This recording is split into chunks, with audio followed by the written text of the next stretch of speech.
ask you to accept that recording. And the idea of this session this afternoon, we are recording it, and I will share it with you after today's session. So if you want to go back and review any of the content, or if you want to share it with your colleagues who perhaps couldn't make today's call, then feel free to do that as well. We will have about half an hour, maybe a little bit longer on the content. Then what I'll do is I'll give you a chance to talk. We'll open up a couple of breakout rooms, give you a chance to talk to some of your peers today, talk about what's happening for you, and maybe how the content today is relevant for your role and what you might be able to utilize from it. So that's the idea of this session today. We've got a couple of other people joining us as well. So today's session is all about how we deal with poor performance, and sometimes it's this blurred line between poor performance and bad behavior. And we can often see that in larger business teams, especially when you've got people who've been in the business a little while, and they kind of interpret the standards and the values of the organization in their own way. So we want to really kind of think about how we address those situations, because they can be the most difficult to deal with. These sessions, first of all, these sessions are thinking space. So very often you'll be in a busy working environment. There's lots of other things going on. We really want to create some clear thinking space, time for you to reflect on what's happening, and hopefully get some clarity over what to do next. So I want to cover a few things that I personally, as a manager and as a leader, when I learned some of these things, they were really useful for me. So why people underperform in the first place, the importance of feedback, and why that's more important in the workplace now than ever before. Then I want to introduce you, some of you will have seen this before, I want to introduce you to a proven leadership coaching model that we use, called the coach model. As I say, if you've worked with me before, you will have seen that, but I want to remind you of that model because it's really useful. Then we'll talk about how to handle underperformance, a step-by-step. How do we handle poor performance or underperformance, and what's the best way to do that? And then we'll think about where's that take us in terms of reviewing that and accelerating performance going forward. That's the idea of today's session.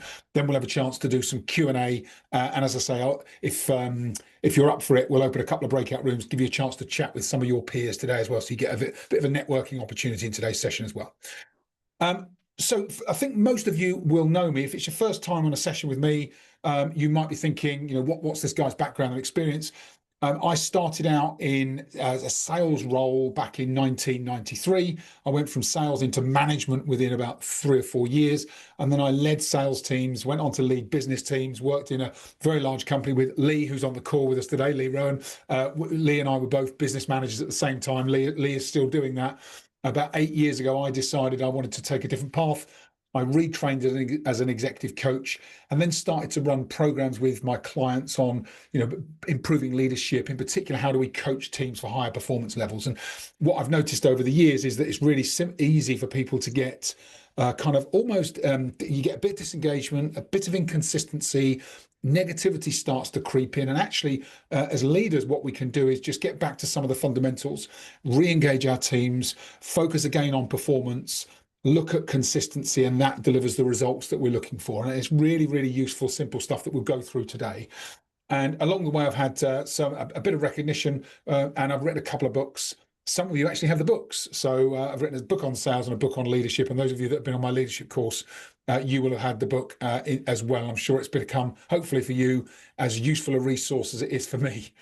But I want to start today's session with a poll. So this poll is about the reasons that managers or leaders struggle maybe to deal with poor performance. So I've got a poll. Let me just pull that poll up and just give you a chance to have a look at it.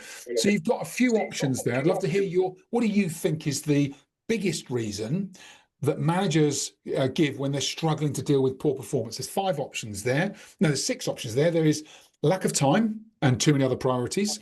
There is fear of conflict or damaging the relationship. There is unclear performance standards or expectations. There is not having the right process or HR support. There's believing the issue will sort itself out over time. And then there's something else. If you think, I don't agree with any of them, Justin, I think there's something bigger than that, click something else and then drop that in the comments, if you would, which is in the chat box here. Let me just show you where the chat box is. The chat is here, just so that you can see that. And then I think we've got We've got seven voted, 8 voted, 9 voted. Brilliant. Okay, excellent. And I think one of those that hasn't voted is me, and it won't let me either. So I'm going to end the poll there and share some results with you. So here's what you think, and thank you for sharing your vote. So number one was unclear performance standards or expectations. 5 out of 9 of you thought that, 56%. Next in line was lack of time, too many other priorities. 22% of you, 2 out of 9 of you thought that. Then the other two was fear of conflict or damaging the relationship. 1 of you thought that. Nobody thought it was not having the right process or HR. Nobody thought it was believing that she will sort herself out over time. Lee, thank you. Lee said your something else is the time and effort required to resolve and exit potentially the issue or the person, or the resource challenges. I don't know if you can see Lee's comment. A resource challenges, a warm body in the role rather than nobody in the role, and that I feel your pain, Lee. I've been in that situation. Sometimes that's a question you ask yourself. If I don't have this person, I'm probably going to have no person. So do I stick with someone that's underperforming versus having nobody doing anything? So that is a real challenge as leaders in businesses. So thank you for your responses there. Now, the answer actually is a blend, of course, of all of these things, including the points that Lee raises, and there will be many others, as you can appreciate. But actually, interesting, according to this PubMed Central research, we've done a lot of research. There's a couple of articles here which are linked in here, and I'll share these on the follow-up to today's session. The number one reason that leaders or managers struggle to deal with poor performance is actually fear of conflict or damaging the relationship. That's the number one thing that plays on leaders' minds. And I have to say, having been in multiple leadership roles, I can understand and appreciate why that might be the case for a lot of leaders, especially, if you put this together with the fact that 65% of managers and leaders, people put into leadership roles, aren't given management training or leadership development training, you start to see why that might be a challenge. Because if you haven't been trained on how to deal with conflict, it can be something that you really struggle to manage. So we'll talk about how to do that today. As well as this, I'd love to just hear from you, if you wouldn't mind, just thinking about this session today. I have an agenda. There's lots of topics I'm going to cover. But I'd love to hear if there's one thing, as you're coming into this session today, if there's one thing you'd like to get from this workshop, just take a moment to think about it. Just type it in the chat. And it may well be covered in the content, in which case that's great. But if there's something that you were specifically looking for today that I'm not planning to cover, I want to make sure that we can address that and give you an answer to that as part of today's session. So just drop it in the chat, and as they come through, I'll make sure that I'll read those out, and we'll capture those as part of today's agenda and make sure that you're getting specifically what you're looking for from today's session. Okay, so thank you. That's okay. Take your time to put those in. I'll read them out as they come through. So I remember having. I was working with an executive coach, and Lee might remember this reference as well. I was working with an executive coach during my time at a very large organization. And when I started my executive coaching program with this person, they introduced me to this book, Coaching for Improved Work Performance, which was this author, F.F. Forney's. And in that book, and the coach and I discussed it at length, that they lay out the 16 reasons why employees or team members don't do what they're supposed to do according to us as managers, right? So why don't people do what we think they should do? And the 16 reasons are really interesting because they just get you thinking differently about what might be going on for your teams. So let me just lay these out, because I found them fascinating. The first two are in red because they're the two big ones, right? These are the two biggest and most common. The first one is that they don't know what they're supposed to do. And that sounds so obvious, right? You lay out expectations, you have a job responsibility, but some people sometimes they just get a little bit confused or a little bit stuck, and they don't know what they're supposed to do. But they don't say anything either. So what you might see or think is resistance is actually someone struggling in their role. So number one reason employee doesn't do what they're supposed to do, because they don't know what they're supposed to do. They don't know what good performance looks like. The second is that not only do they not know what to do, they might say, okay, now that you've told me what to do, I might struggle knowing how to do what I need to do. So there's two distinctions there. One is knowing what they should do. The second is knowing how to do it. And I've experienced this many times where you'll have a conversation with somebody, say, this is what we need to do. Do you now get it? And they go, yeah, yeah, yeah, yeah. And then you still see that issue kind of proliferate through their role and through the activities. You say, and when you go back into it, they go, well, yeah, I know what I'm supposed to try and achieve, but I'm just not quite sure how we're going to make that happen. So actually, you've got this gap between knowledge of what they need to do, and then knowledge of how to do what they need to do. And then we get into some really interesting ones. So the third one is they don't know why they should do it. So they might be clear on what to do, they might be clear on how to do it, but then they're like, well, why is that my responsibility? Or why should I be doing that as part of my role? It's really interesting. That shows through as resistance in somebody's efforts or performance. Number four is they think they are doing it. So you've been clear, they've been clear, they think they're delivering, and from your perspective, actually, you're seeing a gap and they aren't. They think they're delivering what they need to.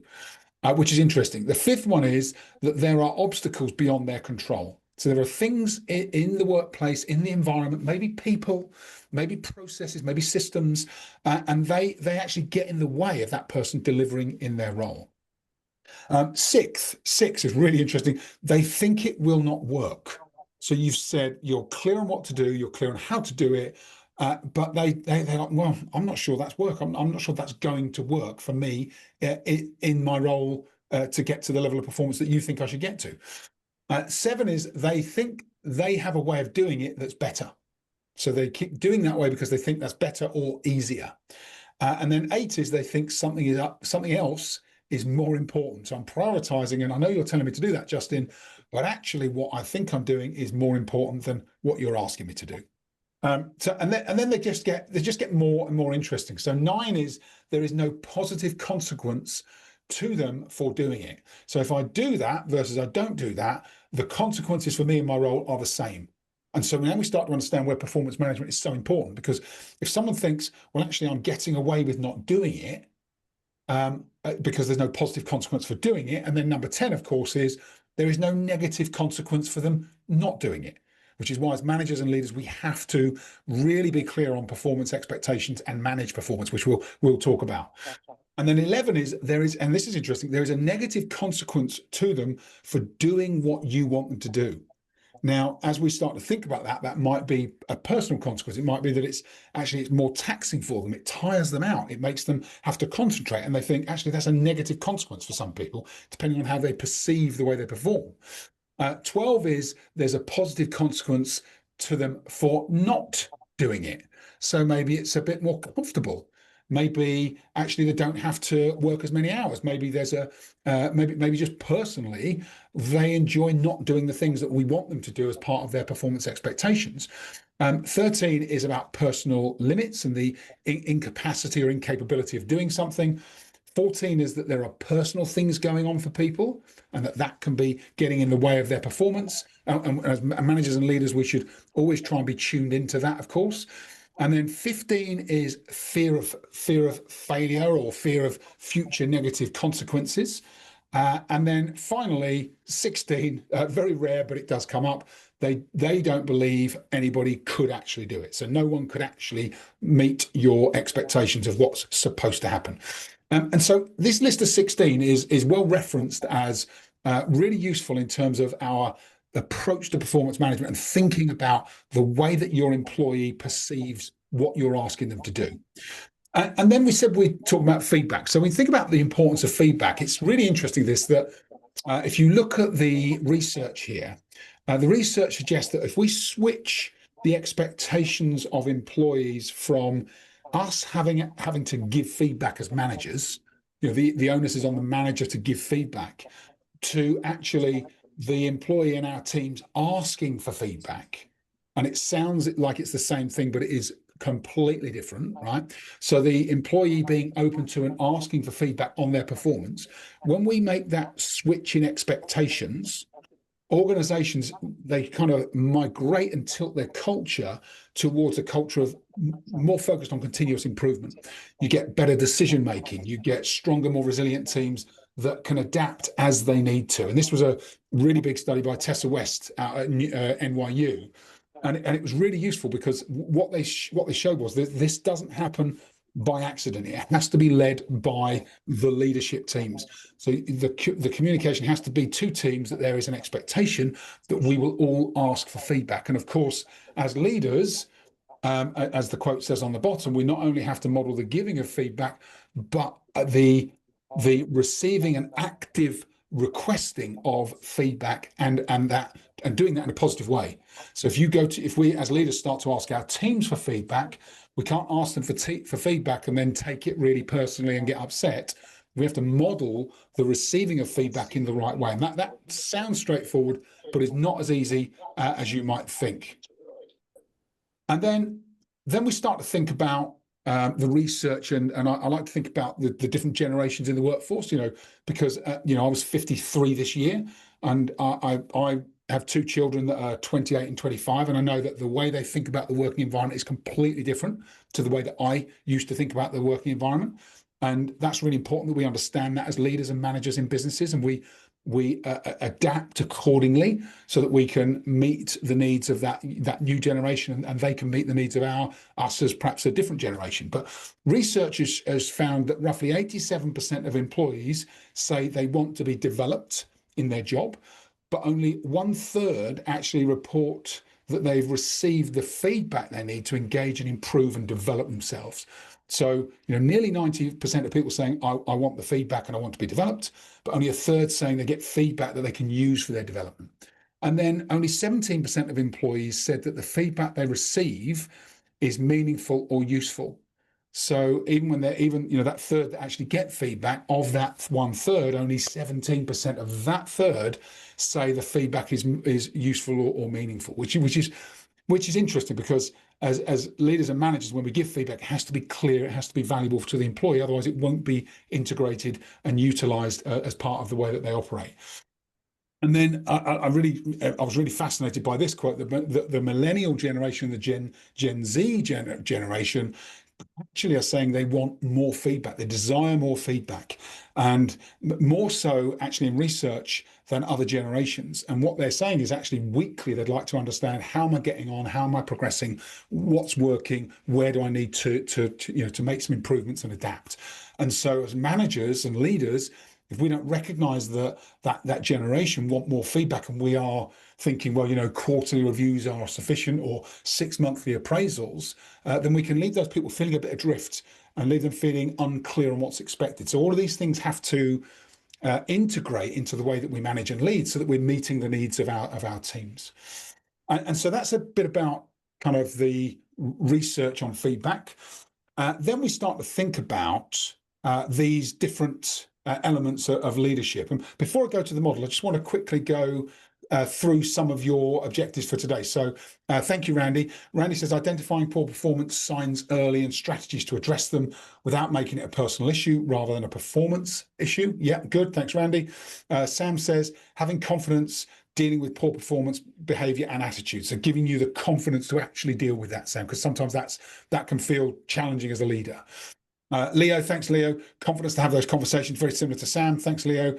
David, nothing in particular. I'm very open-minded and open to any insights and experiences from people in the group. Thanks, David. Excellent. John says, what 1 to 3 things are likely to make the most difference? Thanks, John. Angela says, confidence dealing with the situation. Thanks, Angela. So similar. Diane says, ideas for best approaches. Thanks, Diane. Lee, Randy's comment is spot on. Then thinking of that number one issue being fear and conflict, maybe some guidance or ideas on how to coach sales managers on managing poor performance. So Lee, you're thinking about that from that one step removed. You're coaching your managers on managing poor performance. Yeah, great. Thank you. Thanks, Lee. John, that's a great book, and Robert Mager had a similar list. These are a great place to start. Brilliant, thank you. And John's also flagged a couple of other resources of reasons: Tom Gilbert's behavior engineering model and Carl Binder's 6 boxes model. Brilliant, thanks, thanks, John. I'll put those in the follow-up email to today, so you'll see those as other resources. Brilliant. Okay, so when we think about managing poor performance, I always think about the fact that a lot of the things we deal with in our businesses when managing our teams, actually what we're dealing with here and now is a problem that occurred upstream. Okay, and you might have heard me say this before, but what you're dealing with today is not an issue that started today. It's an issue that started much earlier on. And the way that we can address those issues going forward is to start to address them earlier on. Let me talk you through what I mean. Let me tell you what I mean by that and talk you through this model, and it will become clear. So this is our coach leadership model. Now, you will have heard of coaching and you will have heard of the GROW model. The GROW model is a really simple model for coaching people through different situations when they're coming to you with perhaps issues, problems, or something they'd like some advice on. Instead of just giving them advice, we coach them. Okay, so that part of the model is really useful, and it sits here within our model called Coach for Change. That's tactical coaching. But we have to think much more broadly than that as leaders. And here's how I like to think about it. Here's the model that we've developed that's really effective. So the first part is about having a plan. Having a plan for either your business or your area of responsibility and saying strategically, this is what we're trying to achieve as a function, as a division, or as a team. And being able to articulate that plan so that everybody understands it and knows the way that they can align and integrate with it is really important, because without that, we aren't starting in a kind of strategically beneficial place for everyone that's in the business. Once that plan is in place and we've been able to communicate it, then we start to think about, okay, at the heart of everything we deal with in our teams, we should have trust and a sense of a positive relationship. Okay, so we have to always have trust and relationships embedded within our team interactions. Then the first step we start to think about is contracting. And contracting is a conversation that we have with someone that is a way to agree the way in which we'll work together, the standards we'll meet, the values that are important, the behaviors that are in scope and out of scope, depending on the role, and really being able to get agreement with somebody else that this is the way we'll operate. And as you start to think about contracting, this was a new idea for me that I learned probably about 10 years ago. And as I started to integrate it, I recognized that I'd done it inconsistently as a leader previously. But by doing it more consistently, by having a contracting conversation, it allows you to address those issues before they become issues.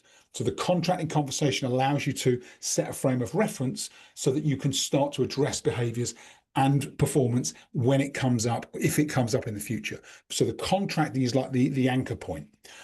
Once you've contracted, then we have to be really clear on what's expected. What are the objectives and goals for that person? And are they clear on what's expected of them in terms of their performance?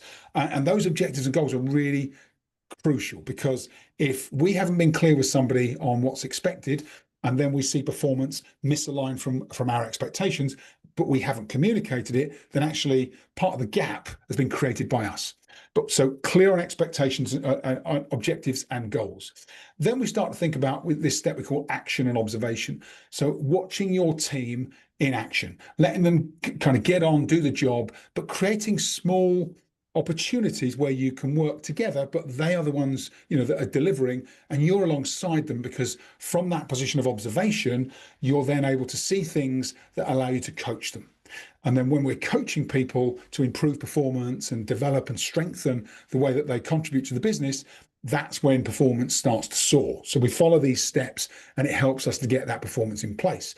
And then the final step, which we won't cover today, is this. We call it the heroes in the making stage, which is helping everybody to develop a plan for themselves in the business so they grow their capability, grow their skills, and start to develop and deliver at the highest level possible for them.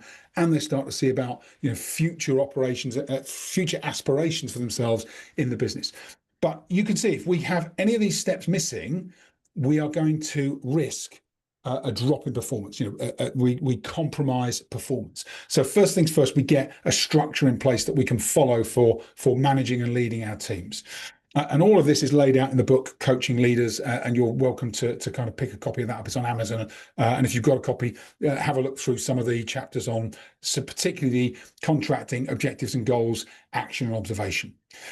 Now, of course, we will have those situations where we have to address underperformance or poor performance, and it's really important that we do address it, because if we don't address it, and it was a mentor said this to me many years ago, it must be 20 years ago. I'd only been in management about 5 years at that point, but we had some performance issues and we were talking about the best way to address it. And I always remember he said to me, we have to remember, Justin, that by not addressing poor performance, we are effectively, as managers, endorsing it. If you see poor performance and you don't address it, you've just endorsed it. And that, it really landed for me. It really hit home and made me stop and think, because up until that point, there had been situations where I'd kind of thought, is it enough to address? I can probably let that one go. And actually, it was more uncomfortable for me to address it than it was to leave it. And so I left it. And it really kind of pricked my conscience. So I want to hopefully prick yours today as well. And of course, if we follow that leadership model, if we follow the right leadership approach, we will minimize underperformance. But of course, there's always exceptions, and we'll talk a bit about how to handle exceptions. There is a caveat, of course. So we've got the model. We should be having regular one-to-one reviews with your direct reports. The reason we have the one-to-one is that is the time to review performance and see where someone is performing against their expectations. It's a time to give praise where people are doing a great job, and we can reinforce the good behaviors, the good performance, the right attitude. And of course, we can address and handle issues proactively because we've got regular one-to-one time with that person. And the one-to-one is the meeting whereby we can raise that. And because it's a slightly more formal setting, that's the place where actually it feels appropriate to do that. So we start to lean into those conversations rather than avoid them. So that's the caveat, that we should be having regular one-to-one reviews. And then the other thing that we should be starting to do, as soon as you start to notice poor performance, this was taught to me by an HR director many years ago, and it was one of the best pieces of advice I had. I went to my HR manager for a kind of team review, and I was saying, I've got some concerns about one person in particular, and I just started to notice things. And her advice to me was, here's what I would advise you to do, Justin: start an issue log.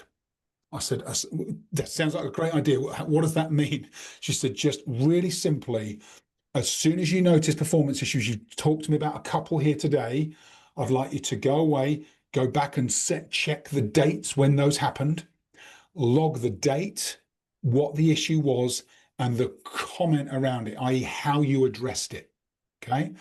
And every time you see or experience an issue with that person from here on in, I want you to update that log and make sure that because you're updating the log, you're addressing it as well. So the comment is how you've addressed that issue.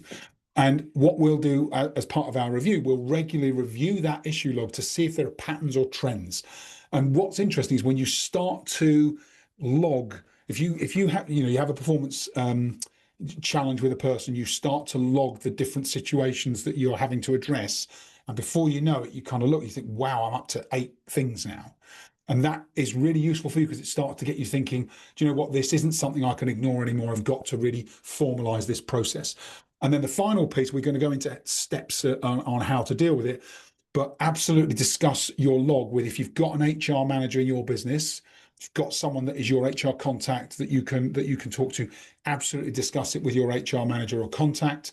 If you don't have dedicated HR, then I would say talk to your manager about it.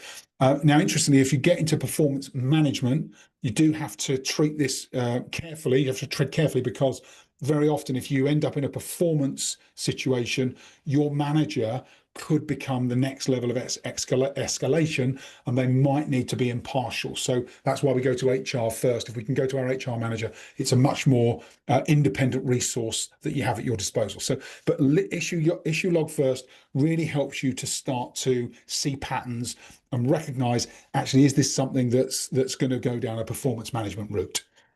So as well as the issue log, here are the steps that I've worked on and recommend when we think about dealing with underperformance. So step one.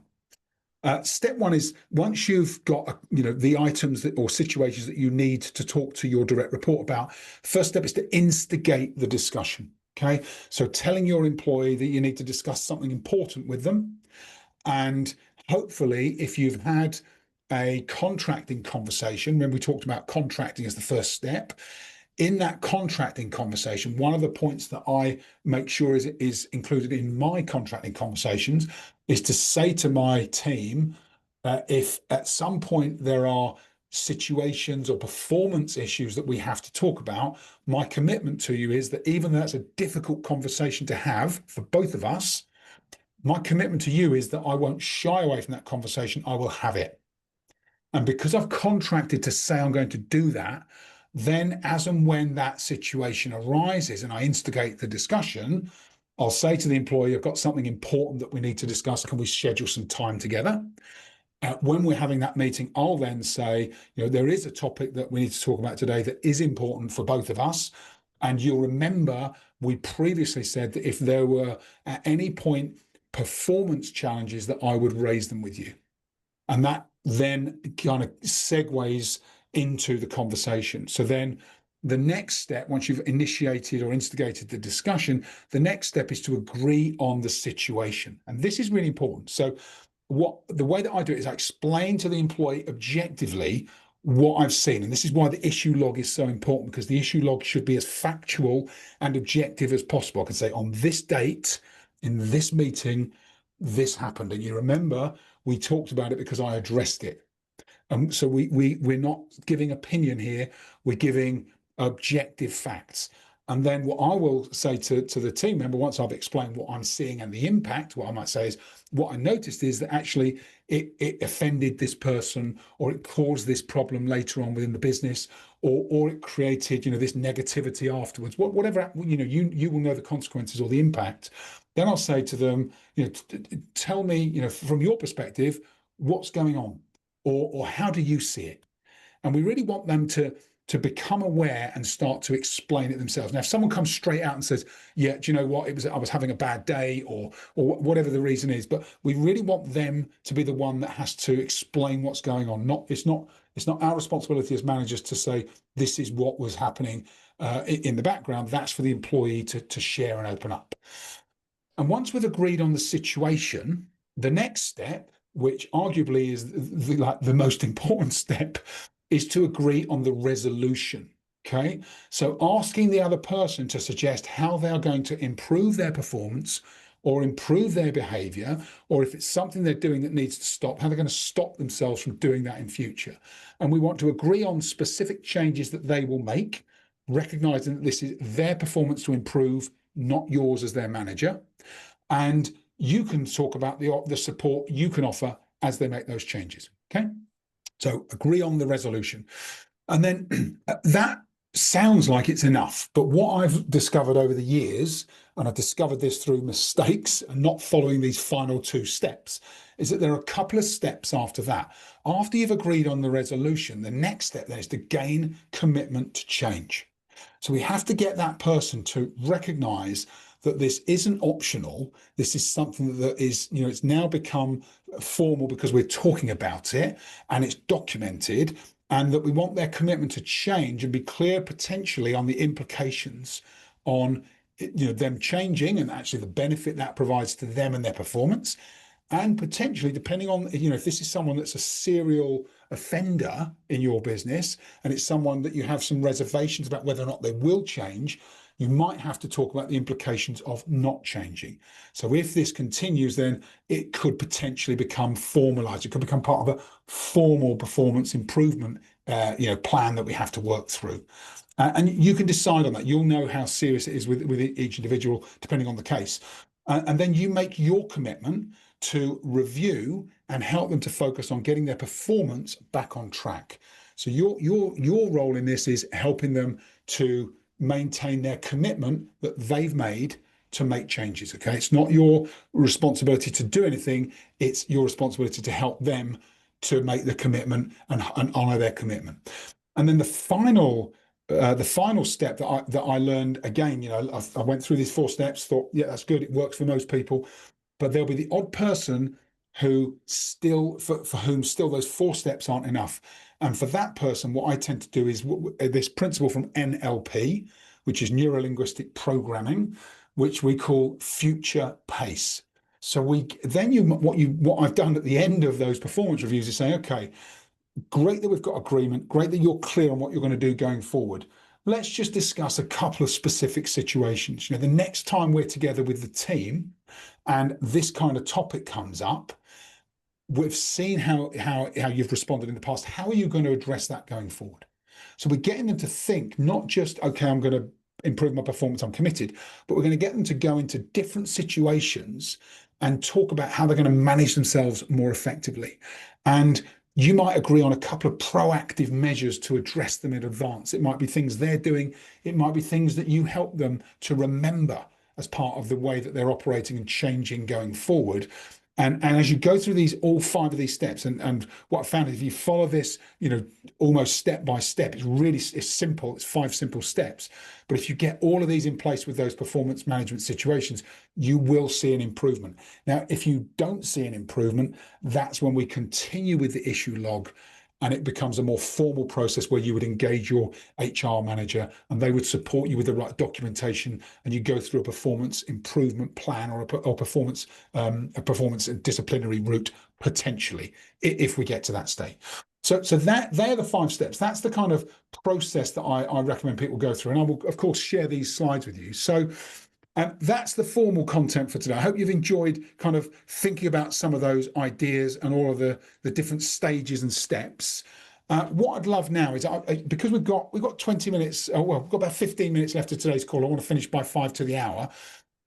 Let's just give you a chance to talk in a few breakout rooms. We've got quite a few on the call, so let me just I'll create 3 breakout rooms. I'll give you a chance just to talk to some of your colleagues. Let me just make sure that you're with some different people, because I know some of you are working in your businesses together. Let me just put get the right combination so that you've got hopefully some different perspectives and some opportunity to meet some different people within your business. Okay, yeah, I think that's good. We've got a good mix. In fact, tell you what I'm going to do. I'm going to go to 2 rooms, so you've got a slightly bigger group. That's better. Yeah. So good. You should have a good mix of different people. Maybe 1 or 2 people from your business, maybe some different people. So if you want to, we'll have 10 minutes on this. So if you want to do a quick round of introductions in the room, and then just talk about your key takeaways. What are the things that for you are those kind of light bulbs that you've had today that you're going to take back into your business and hopefully be useful for you as you start to manage performance more effectively with your teams. So I'll open the rooms. You should get a button in front of you. Just click to join the room, jump in, and we'll be back together in 10 minutes. Just take a bit of feedback. So in each room, if somebody could just take a few notes, and then I'll just invite some feedback when we're back together as a full group. Okay, brilliant. Enjoy your conversations. Enjoy meeting somebody new. I'll see you back here in 10 minutes, everybody.